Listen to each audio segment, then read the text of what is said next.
717 on WMAL, where Washington comes to talk. Brian Wilson, Mary Walter, live at CPAC. It's where conservatives are gathering to hear a conservative thought and conservative leaders.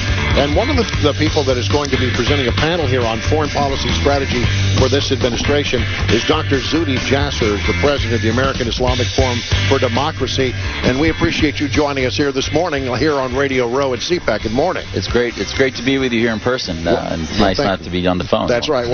What's your message today? Well, our message basically is that we're going to see obviously, a new policy with this administration, and the question is, what will a Trump doctrine be?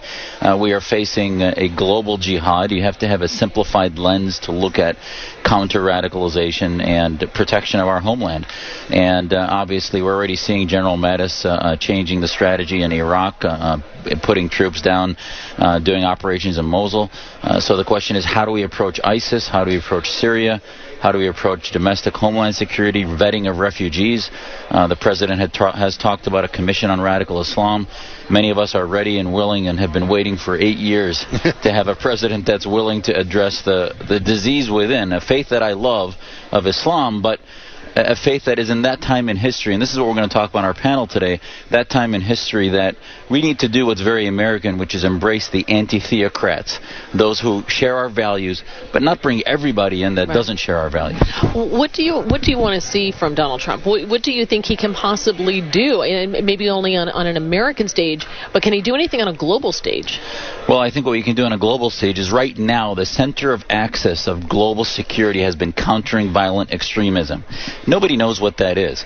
The bottom line is it ends up having us in bed, sometimes understandably, with our friends, the Saudis, the Qataris, the Turks, who share a common enemy against ISIS. Exactly. What I want to see is shifted to countering violent Islamism.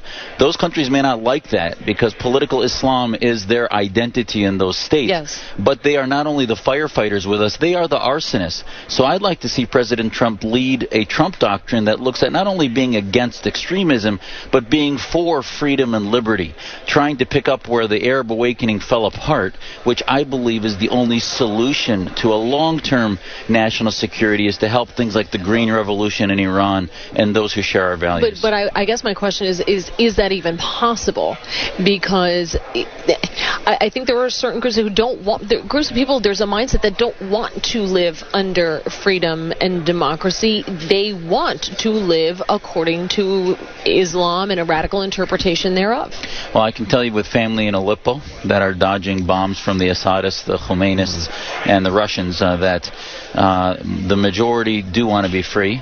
They're being radicalized by the fact that on the one side you've got them being pummeled by the Russians, Iranians, and Assadists, and on the other side being radicalized by the Saudis, the Qataris, and the Turks, who are only helping the radical Islamists.